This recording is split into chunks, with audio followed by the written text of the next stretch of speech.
Hello ಸ್ನೇಹಿತರೆ, ಎಲ್ರಿಗೂ ನಮಸ್ಕಾರ. ಇವತ್ತು ಇನ್ನೊಂದು ಇಂಟ್ರೆಸ್ಟಿಂಗ್ ಆಗಿರೋ ವಿಡಿಯೋ ಜೊತೆಗೆ ಮತ್ತೆ ಬಂದಿದ್ದೇನೆ. ಆರೋಗ್ಯಕ್ಕೆ ಸಂಬಂಧಪಟ್ಟಂಥ ವಿಡಿಯೋ ಇದಾಗಿರೋದ್ರಿಂದ ಈ ವಿಡಿಯೋನ ಎಲ್ಲೂ ಕೂಡ ಸ್ಕಿಪ್ ಮಾಡದೆ ಕೊನೆವರೆಗೂ ನೋಡಿ. ಈ ವಿಡಿಯೋ ನಿಮಗೆ ಇಷ್ಟ ಆದರೆ ಮಾತ್ರ ಈ ಒಂದು ವಿಡಿಯೋನ ಲೈಕ್ ಮಾಡ್ಕೊಳ್ಳಿ, ಶೇರ್ ಮಾಡ್ಕೊಳ್ಳಿ. ಹಾಗೆ ಮುಂಬರುವ ಇನ್ನಷ್ಟು ಇಂಟ್ರೆಸ್ಟಿಂಗ್ ವಿಡಿಯೋಗಳಿಗೆ ಈ ಒಂದು ಚಾನಲನ್ನು ಸಬ್ಸ್ಕ್ರೈಬ್ ಮಾಡ್ಕೊಳ್ಳಿ ಅಂತ ಹೇಳ್ತಾ ಇದ್ದೇನೆ. ಬನ್ನಿ, ಹಾಗಿದ್ರೆ ನೇರ ಟಾಪಿಕ್ ಹೋಗೋಣ. ಸೊ ಇವತ್ತು 3 ಕಾರಣ ಇಟ್ಕೊಂಡು ಈ ಒಂದು ವಿಡಿಯೋ ನಾನು ಮಾಡ್ತಾ ಇದ್ದೇನೆ. ಆರೋಗ್ಯಕ್ಕೆ ಸಂಬಂಧಪಟ್ಟಂತೆ ಕಾಯಿಲೆಗಳು ನಮ್ಗೆ ಯಾಕೆ ಬರ್ತಾ ಇದೆ, ಕಾಯಿಲೆಗಳು ಬಂದ ಮೇಲೆ ಆ ಕಾಯಿಲೆಯಿಂದ ನಾವು ಆಚೆ ಬರೋದು ಹೇಗೆ, ಮತ್ತು ಮುಂದೆ ಬರುವಂಥ ಕಾಯಿಲೆಯನ್ನು ಬರದೇ ಇರೋ ರೀತಿಯಲ್ಲಿ ನಮ್ಮನ್ನು ನಾವು ಕಾಪಾಡ್ಕೊಳ್ಳೋದು ಹೇಗೆ ಅನ್ನುವಂಥ 3 ವಿಚಾರ ಇಟ್ಕೊಂಡು ಈ ಒಂದು ವಿಡಿಯೋ ನಾನು ಮಾಡ್ತಾ ಇದ್ದೇನೆ. ಹಾಗಾದರೆ ಫಸ್ಟ್ ಒಂದು, ನಮ್ಗೆ ಇವತ್ತು ಕಾಯಿಲೆ ಯಾಕೆ ಬರ್ತಾ ಇದೆ? ಎಷ್ಟು ಜನಕ್ಕೆ ಇದ್ರ ಬಗ್ಗೆ ಇವತ್ತಿಗೂ ಕೂಡ ಅರಿವಿಲ್ಲ. ನಾವೆಲ್ಲರೂ ಅಂದ್ಕೊಂಡಿದ್ದೇವೆ ನಾವು ಚೆನ್ನಾಗಿದ್ದೇವೆ, ನಾವು ಆರೋಗ್ಯವಾಗಿದ್ದೇವೆ ಅಂತ ಹೇಳಿ, ಆರಾಮಾಗಿದ್ದೀವಿ ಅಂತ ಹೇಳ್ಕೊಂಡಿದ್ವಿ. ನಾವೆಲ್ಲ ಮೇಲ್ನೋಟಕ್ಕೆ ಆರಾಮಾಗೇ ಇರಬಹುದು, ಬಟ್ 100% ಹೇಳ್ತೇನೆ, ನಾವು ಯಾರೂ ಕೂಡ ಆರೋಗ್ಯವಾಗಿಲ್ಲ. ನಿಮಗೆ ನೀವೇ ಬೇಕಿರೋ ಒಮ್ಮೆ ಪ್ರಶ್ನೆ ಹಾಕ್ಕೊಳ್ಳಿ, ನಾವು ಇವತ್ತು ಯಾರೂ ಕೂಡ ಆರೋಗ್ಯವಾಗಿಲ್ಲ. ಮೇಲ್ನೋಟಕ್ಕೆ ನೋಡಲಿಕ್ಕೆ ಮಾತ್ರ ಇವತ್ತು ಆರಾಮಾಗಿದ್ದೇವೆ. ಯಾಕೆ ಈ ಮಾತನ್ನು ನಾನು ಹೇಳ್ತಾ ಇದ್ದೀನಿ ಅಂತ ಹೇಳಿದ್ರೆ, ನೋಡ್ತಾ ನೋಡ್ತಾ ಯಾರಿಗೊಬ್ಬರಿಗೆ, ಇದು ನಿಮ್ಮ ಏರಿಯಾದಲ್ಲೂ ಕೂಡ ಆಗಿರಬಹುದು, ನೋಡ್ತಾ ನೋಡ್ತಾ ಯಾರಿಗೊಬ್ಬರಿಗೆ ಹಾರ್ಟ್ ಅಟ್ಯಾಕ್ ಆಗಿರುತ್ತೆ, ಯಾರಿಗೊಬ್ಬರಿಗೆ ಸ್ಟ್ರೋಕ್ ಆಗಿರುತ್ತೆ, ಯಾರಿಗೊಬ್ಬರಿಗೆ BP ಬಂದಿರುತ್ತೆ, ಶುಗರ್ ಬಂದಿರುತ್ತೆ. ನಾವೇನು ಹೇಳ್ತೇವೆ, ಯಾರಿಗೊಬ್ಬರಿಗೆ ಹಾರ್ಟ್ ಅಟ್ಯಾಕ್ ಆದರೆ ಅವ್ನು ನೋಡ್ಲಿಕ್ಕೆ ಚೆನ್ನಾಗಿದ್ದ, ಕೆಲಸಕ್ಕೆ ಹೋಗ್ತಿದ್ದ ಬರ್ತಿದ್ದ, ಅವನಿಗೆ ಯಾಕೆ ಸಡನ್ಲಿ ಹಾರ್ಟ್ ಅಟ್ಯಾಕ್ ಆಗೋಯ್ತು ಅಂತ ಹೇಳಿ. ಅವ್ನು ನೋಡ್ಲಿಕ್ಕೆ ಚೆನ್ನಾಗಿದ್ದ, ಕೆಲಸ ಮಾಡ್ತಿದ್ದ, ತಿರುಗಾಡ್ತಿದ್ದ, ಅವನಿಗೆ ಸ್ಟ್ರೋಕ್ ಆಗಿಬಿಡ್ತಂತೆ, ಅವನಿಗೆ ಕ್ಯಾನ್ಸರ್ ಬಂದುಬಿಡ್ತಂತೆ. ಸೊ ಇದೆಲ್ಲ ಯಾಕೆ ಬಂತು? ನಾವು ಆರಾಮಾಗಿದ್ದ ಮೇಲೆ ಇದೆಲ್ಲ ಯಾಕೆ ಬರಬೇಕಿತ್ತು ನಮಗೆ? Yes, 100% right. ಇವತ್ತು ನಾವು ಮೇಲ್ನೋಟಕ್ಕೆ ನೋಡಲಿಕ್ಕೆ ಮಾತ್ರ ಆರಾಮಾಗಿದ್ದೇವೆ, ಬಟ್ ಒಳಗಡೆಯಿಂದ ಯಾರು ಕೂಡ ಆರೋಗ್ಯವಾಗಿಲ್ಲ. ಸೊ ಇದಕ್ಕೆ ಕಾರಣ ಏನಿರ್ಬೋದು? ಫಸ್ಟ್ ಒನ್, ಇವತ್ತು ನಮಗೆ ಏನೇ ಸಮಸ್ಯೆಗಳು ಬಂದರೂ ಕೂಡ, ಥಂಡಿ, ತಲೆ ಹೊಡೆತ, ಕೆಮ್ಮು, ಜ್ವರ ಏನೇ ಬಂದರೂ ಕೂಡ ಮೊದಲು ನಾವು ಮನೆಯಲ್ಲೇ ಮನೆಮದ್ದು ಔಷಧಿ ಅಂತ ಮಾಡ್ಕೊಳ್ತಿದ್ದೇವೆ. ಆದರೆ ಇವತ್ತು ನಾವೇನು ಮಾಡ್ತಾ ಇದ್ದೇವೆ, ಸಣ್ಣದಾಗಿ ನಮಗೊಂದು ತಲೆ ಹೊಡೆತ, ಥಂಡಿ ನೋವು ಏನೋ ಬಂದರೂ ಕೂಡ ಮೊದಲು ಹೋಗೋದೇ ನಾವು ಹಾಸ್ಪಿಟಲ್ಗಳಿಗೆ. ಹಾಸ್ಪಿಟಲ್ಗೆ ಹೋಗೋದು ತಪ್ಪು ಅಂತ ನಾನು ದಯವಿಟ್ಟು ಹೇಳ್ತಾ ಇಲ್ಲ ಡಿಯರ್ ಫ್ರೆಂಡ್ಸ್. ಹಾಸ್ಪಿಟಲ್ಗಳಿಗೆ ಹೋಗಬೇಕು ಯಾವಾಗ? ಏನಾದರೂ ದೊಡ್ಡ ಪ್ರಮಾಣದಲ್ಲಿ ಏನೋ ಸಮಸ್ಯೆಗಳು ಆದಾಗ ಹೋಗಬೇಕು. ಸಣ್ಣ ಪುಟ್ಟದಕ್ಕೆಲ್ಲ ಮನೆಯಲ್ಲೇ ಮನೆಮದ್ದು ಔಷಧಿ ಅಂತ ಮಾಡ್ಕೊಳ್ಳಿ. ಇದು ನನ್ನ ಪರ್ಸನಲ್ ಸಜೆಷನ್. ಇದು ಒಂದು ಕಾರಣ ಆಗಿದ್ರೆ, ಇನ್ನೊಂದು, ನಾವು ಟೈಮಿಗೆ ಇವತ್ತು ಯಾರು ಕೂಡ ಊಟ ಮಾಡ್ತಾ ಇಲ್ಲ. ಇವತ್ತೆಲ್ಲರೂ ಕೂಡ ನಾವು ಹಣ ಮಾಡೋದ್ರಲ್ಲಿ ಬಿಸಿ, ಬಟ್ ಹಣ ಮಾಡ್ತಾ ಇದ್ದೇವೆ, ಆದರೆ ಆರೋಗ್ಯದ ಕಡೆ ಲಕ್ಷ್ಯ ಕೊಡ್ತಾ ಇಲ್ಲ. ಟೈಮಿಗೆ ಇವತ್ತು ಯಾರು ಕೂಡ ನಾವು ಊಟ ಮಾಡ್ತಾ ಇಲ್ಲ, ನಿಜ ಅಲ್ವಾ? ಸೊ ಜೊತೆಗೆ ನಾವು ತಿನ್ನುವಂಥ ಪ್ರತಿ ಒಂದು ಫುಡ್ ಕೂಡ ಕೆಮಿಕಲ್ ಇದೆ. ವಿತೌಟ್ ಕೆಮಿಕಲ್ ಫುಡ್ಡೇ ಮಾರ್ಕೆಟಲ್ಲಿ ಇಲ್ಲ, ಎಲ್ಲವೂ ಕೂಡ ಕೆಮಿಕಲ್ ಫುಡ್ ಆಗಿರೋದ್ರಿಂದ ಏನಾಗ್ತಾ ಇದೆ, ನಮ್ಮ ಟೋಟಲಿ ದೇಹ, ನಾನು ಟೋಟಲಿ ಸೈನ್ಸ್ ಬಗ್ಗೆ ಹೋಗ್ತಾ ಇಲ್ಲ, ಯಾಕೆಂತಂದರೆ ತುಂಬ ಹೇಳಲಿಕ್ಕೆ ಹೋದರೆ ಈ ವಿಡಿಯೋ ತುಂಬ ಲೆಂತಿ ಆಗಿಬಿಡುತ್ತೆ. ಸೊ ಅದಕ್ಕಾಗಿ ಏನಾಗುತ್ತೆ, ನಮ್ಮ ಟೋಟಲಿ ದೇಹ ಆಗಿರೋದು ಜೀವಕೋಶಗಳಿಂದ ಅಂತ ಹೇಳ್ತೇವೆ, ಅಂದರೆ ಸೆಲ್ಸ್ಗಳಿಂದ ಅಂತ ಹೇಳ್ತೇವೆ. ಆ ಸೆಲ್ಸ್ಗಳು ಡ್ಯಾಮೇಜ್ ಆದರೆ ಮಾತ್ರ ನಮಗೆ ಕಾಯಿಲೆಗಳು, ಅಂದರೆ ಡಿಸೀಸ್ಗಳು ಬರುವಂಥದ್ದು. ಹಾಗಾದರೆ ಸೆಲ್ಸ್ಗಳಿಗೆ ನಾವೇನು ಕೊಡಬೇಕು? ಪ್ರತಿದಿನ ಒಳ್ಳೆಯ ಪೋಷಕಾಂಶಗಳನ್ನು ಕೊಡಬೇಕು. Carbohydrate, magnesium, manganese, sulphur, copper, zinc, vitamin, proteins, ಈ ಥರ ಪೋಷಕಾಂಶಗಳನ್ನು ಕೊಡಬೇಕು. ಅದ್ರ ಬದಲು ನಾವು ಇವತ್ತೇನು ಕೊಡ್ತಾ ಇದ್ದೇವೆ? ಕೆಮಿಕಲ್ ಫುಡ್ಡನ್ನು ಕೊಡ್ತಾ ಇದ್ದೇವೆ. ಈ ಕೆಮಿಕಲ್ ಫುಡ್ ಕೊಟ್ಟಾಗ ಏನಾಗುತ್ತೆ, ಪ್ರತಿ ದಿನದಿಂದ ದಿನಕ್ಕೆ, ಒಂದೇ ದಿನಕ್ಕಲ್ಲ, ದಿನದಿಂದ ದಿನಕ್ಕೆ ನಮ್ಮ ಜೀವಕೋಶಗಳು ಅದು ಡ್ಯಾಮೇಜ್ ಆಗ್ತಾ ಹೋಗುತ್ತೆ.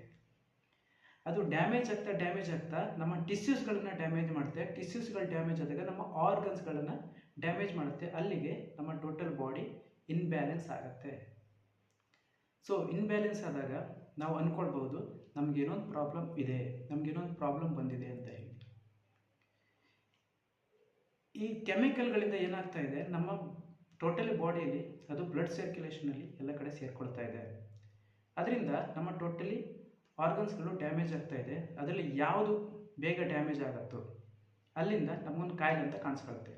ಫಾರ್ ಎಕ್ಸಾಂಪಲ್ ನಾನು ಹೇಳೋದಾದರೆ, BPಲೆಲ್ಲೋ ವೇರಿಯೇಷನ್ ಆಗಿದೆ ಅಂತ ಹೇಳಿದ್ರೆ ಅವನಿಗೆ BP ಪ್ರಾಬ್ಲಮ್ ಬಂದಿದೆ, BP ಆಗಿದೆ, ಅಥವಾ ಶುಗರ್ ಅಂತ ಹೇಳ್ಬೋದು, ಅಥವಾ ಹಾರ್ಟಲ್ಲಿ ಎಲ್ಲೋ ಸಣ್ಣ ಪುಟ್ಟ ಆರ್ಗನ್ಸ್ಗಳು ಡ್ಯಾಮೇಜ್ ಆಗಿದೆ ಅಂತ ಹೇಳಿದ್ರೆ ಅವನಿಗೆ ಹಾರ್ಟಲ್ಲಿ ಸಮಸ್ಯೆ ಆಗಿದೆ, ಹಾರ್ಟ್ ಪ್ರಾಬ್ಲಮ್ ಅಂತ ಹೇಳ್ತೀವಿ.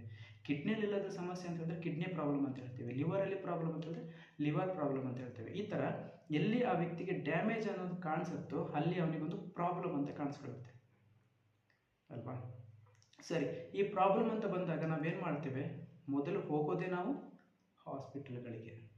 ಹಾಸ್ಪಿಟಲ್ಗಳಿಗೆ ಹೋದಾಗ ನಮಗೆ ಅದು ದೊಡ್ಡ ಪ್ರಮಾಣದಲ್ಲಾದರೆ ECG ಅಥವಾ ಸ್ಕ್ಯಾನಿಂಗ್ ಅಂತ ಮಾಡಿಸ್ತಾರೆ, ಆಪರೇಷನ್ದಲ್ಲಿ ಕೂಡ ಮಾಡಲೇಬೇಕಾಗುತ್ತೆ. ಚಿಕ್ಕ ಪುಟ್ಟ ಇದ್ದಾಗ ನಾವು ಟ್ಯಾಬ್ಲೆಟ್ಗಳನ್ನು ಅವರು ಪ್ರಿಸ್ಕ್ರಿಪ್ಷನ್ಗೋಸ್ಕರ ಟ್ಯಾಬ್ಲೆಟನ್ನು ಕೊಟ್ಟು ಕಳಿಸ್ತಾರೆ. ಈ ಟ್ಯಾಬ್ಲೆಟನ್ನು ನಾವು ತಿನ್ನೋದು ಯಾಕೆ, ಅಥವಾ ಆ ಡಾಕ್ಟರ್ ನಮಗೆ ಟ್ಯಾಬ್ಲೆಟನ್ನು ಕೊಡೋದು ಯಾಕೆ? ಡಾಕ್ಟರ್ ನಮಗೆ ಟ್ಯಾಬ್ಲೆಟ್ ಕೊಡೋದು ಯಾಕೆ ಅಂತ ಹೇಳಿದ್ರೆ, ನನಗೊಂದು ಕಾಯಿಲೆ ಅನ್ನೋದು ಬಂದಿದೆ, ಆ ಕಾಯಿಲೆ ನನಗೆ ಕಡಿಮೆ ಆಗಬೇಕು ಅನ್ನೋ ಕಾರಣಕ್ಕಾಗಿ ನಾನು ಆ ಟ್ಯಾಬ್ಲೆಟನ್ನು ತಿನ್ನಬೇಕು.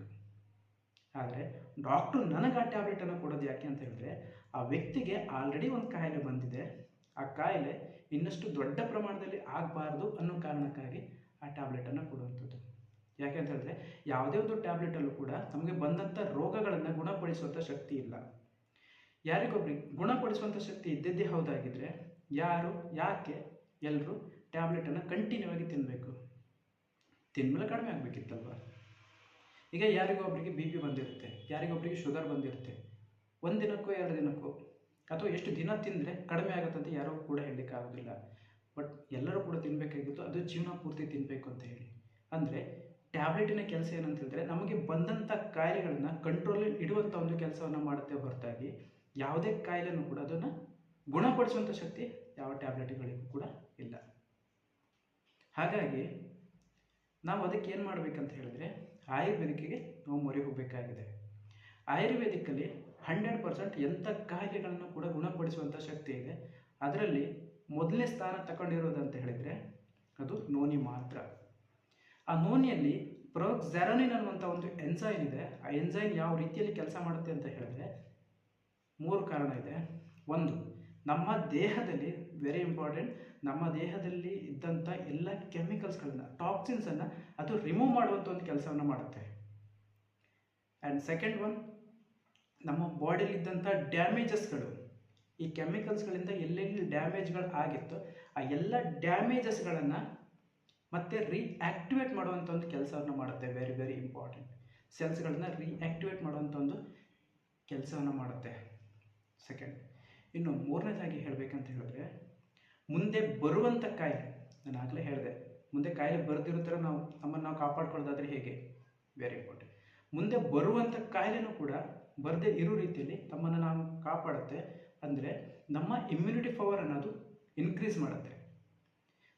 ಎಲ್ಲರಿಗೂ ಗೊತ್ತಿದೆ, ನಮ್ಮ ರೋಗ ನಿರೋಧಕ ಶಕ್ತಿಯನ್ನು ಜಾಸ್ತಿ ಇತ್ತು ಅಂತ ಹೇಳಿದರೆ ನಮ್ಗೆ ಯಾವುದೇ ಮುಂದೆ ಬರುವಂಥ ಕಾಯಿಲೆ ಕೂಡ ಬರೋದಿಲ್ಲ ಅಂತ ಹೇಳಿ. ಹಾಗಾಗಿ ಈ ನೋನಿಯನ್ನು ನಿರಂತರವಾಗಿ ತಗೊಳ್ತಾ ಬಂದಂಥ ವ್ಯಕ್ತಿಗೆ ಮುಂದೆ ಬರುವಂಥ ಕಾಯಿಲೆನೂ ಕೂಡ ಬರೋದಿಲ್ಲ. ಯಾಕೆಂತಂದರೆ ಅವರ ಇಮ್ಯುನಿಟಿ ಪವರ್ ತುಂಬಾ ಜಾಸ್ತಿ ಆಗುತ್ತೆ. ಸೊ ಆ ಒಂದು ಕಾರಣಕ್ಕೆ ನಾನು ಹೇಳೋದಾದರೆ, ಎಲ್ಲರಿಗೂ ಕೂಡ ನಾನು ಈ ವಿಡಿಯೋದ ಮುಖಾಂತರ ಸಜೆಸ್ಟ್ ಮಾಡೋದಾದರೆ, ಪ್ರತಿಯೊಬ್ಬರು ಕೂಡ ನಿಮ್ಮ ಊಟದಲ್ಲಿ ಉಪ್ಪಿನಕಾಯಿ ರೀತಿಯಲ್ಲಾದರೂ ನೋನಿನ ಪ್ರತಿಯೊಬ್ಬರು ಕೂಡ ಬಳಸಿ, ನಿಮಗೆ ಬರುವಂಥ ಕಾಯಿಲೆಯಿಂದ ತಪ್ಪಿಸ್ಕೊಳ್ಳಿ. ಇನ್ನೂ ಕೂಡ ತುಂಬ ಜನ ಇದ್ದೀರಾ, ನನಗೇನೂ ಕಾಯಿಲೆ ಬರಲಿಲ್ಲ, ನಾನು ಆರಾಮಾಗಿದ್ದೇನೆ, ಕಾಯಿಲೆ ಬಂದಮೇಲೆ ನೋಡ್ಕೊಂಡ್ರೆ ಆಯಿತು ಅಂತ ಹೇಳಿ. ಸೊ ಅಂಥವ್ರಿಗೆ ನನ್ನ ಒಂದು ಪರ್ಸ್ನಲಿ ಸಜೆಷನ್ ಏನಂತ ಹೇಳಿದ್ರೆ, ಡಿಯರ್ ಫ್ರೆಂಡ್ಸ್, ಕಾಯಿಲೆ ಬರೋದಿಲ್ಲ ಅಂತ ಏನೂ ಇಲ್ಲ, ಕಾಯಿಲೆ ಎಲ್ರಿಗೂ ಕೂಡ ಬರುವಂಥದ್ದೇ. ಕಾಯಿಲೆ ಬಂದ ಮೇಲೆ ನಾವು ನೋಡ್ಕೊಳ್ಳೋದಕ್ಕಿಂತ, ಕಾಯಿಲೆ ಬರೋದಕ್ಕಿಂತ ಮುಂಚಿತವಾಗಿ ನೋಡ್ಕೊಳ್ಳೋದು ತುಂಬ ಉತ್ತಮ ಅಂತ ಹೇಳ್ತೇನೆ. ಯಾಕೆಂತ ಹೇಳಿದ್ರೆ, ನಮ್ಗೆ 100% ಕಾಯಿಲೆ ಬರೋದಿಲ್ಲ ಅಂತ ಹೇಳೋದು ಶುದ್ಧ ಸುಳ್ಳು. ಹಾಗೂ ಕಾಯಿಲೆ ಬರಲಿಲ್ಲ ಅಂತ ಹೇಳಿದ್ರೆ ದೇವ್ರಿಗೆ ಥ್ಯಾಂಕ್ಸ್ ಹೇಳೋಣ, ಸಮಸ್ಯೆ ಇಲ್ಲ. ಆದರೆ ಒಂದು ಸಲ ವಿಚಾರ ಮಾಡಿ ನೋಡಿ, ಇವತ್ತೆಷ್ಟೋ ಜನಕ್ಕೆ ಒಂದು ಟೈಮಲ್ಲಿ ಆರೋಗ್ಯವಾಗಿದ್ದವರು, ಗಟ್ಟುಮುಟ್ಟಾಗಿ ಚೆನ್ನಾಗಿ ಊಟ ಮಾಡಿಕೊಂಡು ಆರೋಗ್ಯವಾಗಿದ್ದವರು, ಇವತ್ತೆಷ್ಟೋ ಜನಕ್ಕೆ BP ಇದೆ, ಶುಗರು, ಅಸ್ತಮ ಅಂತೇಳಿ ಎಂತೆಂಥದ್ದು ಪೇಷಂಟ್ಗಳಿದ್ದಾರೆ. ಆ ಪೇಷಂಟ್ಗಳು ಕೂಡ ಒಂದು ಟೈಮಲ್ಲಿ ನಮ್ಮ ಹಾಗೆ ಆರೋಗ್ಯವಾಗಿದ್ದವ್ರೆ. ಇವತ್ತು ಅವ್ರಿಗೆ ಕಾಯಿಲೆ ಬಂದಿದೆ ಅಂತ ಹೇಳಿದರೆ ನಾಳೆ ನಮಗೆ ಬರಬಾರ್ದು ಅಂತೆಲ್ಲ ರೂಲ್ಸ್ ಇಲ್ಲ. ಬರಲಿಲ್ಲ ಅಂದರೆ ದೇವ್ರಿಗೆ ಥ್ಯಾಂಕ್ಸ್ ಹೇಳೋಣ ಬಿಡಿ, ಬಂತು ಅಂತ ಹೇಳಿದರೆ ಲಕ್ಷಾಂತರ ರೂಪಾಯಿ ಖರ್ಚು ಮಾಡಬೇಕಾಗುತ್ತೆ. ಈ ಕಾಯಿಲೆ ಅನ್ನೋದು ಕೂಡ ಹಾಗೆ, ಅದು ಯಾರಿಗೆ ಬೇಕಿದ್ರೂ ಬರ್ಬೋದು, ಬಡವರಾಗಿರ್ಬೋದು, ಶ್ರೀಮಂತರಾಗಿರ್ಬೋದು ಅಲ್ವಾ. ಸೊ ಆ ಒಂದು ಕಾರಣಕ್ಕೆ ನಾನು ರಿಕ್ವೆಸ್ಟ್ ಮಾಡ್ಕೊಳ್ಳೋದಾದರೆ, ಪ್ರತಿಯೊಬ್ಬರು ಕೂಡ ನಿಮ್ಮ ಆರೋಗ್ಯವನ್ನು ಕಾಪಾಡಿಕೊಳ್ಳಿ. ಪ್ರತಿಯೊಬ್ಬರು ಅದೊಂದು ಈ ನೋನಿಯನ್ನು ರೂಟೀನಾಗಿ ಮಾಡಿಕೊಳ್ಳಿ. ಸೊ ಅಂತ ಹೇಳ್ತಾ ಈ ವಿಡಿಯೋನ ನಾನು ಇಲ್ಲಿಗೆ ಮುಗಿಸ್ತಾ ಇದ್ದೀನಿ. ಮುಂಬರುವ ವಿಡಿಯೋಗಳಲ್ಲಿ ಮತ್ತು ಹೊಸ ಹೊಸ ವಿಡಿಯೋಗಳನ್ನು ಮತ್ತು ಆರೋಗ್ಯಕ್ಕೆ ಸಂಬಂಧಪಟ್ಟಂಥ ವಿಡಿಯೋಗಳನ್ನು ನಾನು ಮತ್ತೆ ಮಾಡ್ತೀನಿ. ಹಾಗಾಗಿ ನಿಮ್ಮೆಲ್ಲರ ಸಪೋರ್ಟ್ ಇರಲಿ ಅಂತ ಹೇಳ್ತಾ ಈ ಒಂದು ವಿಡಿಯೋ ನಾನು ಇಲ್ಲಿಗೆ ಮುಗಿಸ್ತಾ ಇದ್ದೀನಿ. ಎಲ್ಲರಿಗೂ ಕೂಡ ಥ್ಯಾಂಕ್ ಯು ಸೋ ಮಚ್.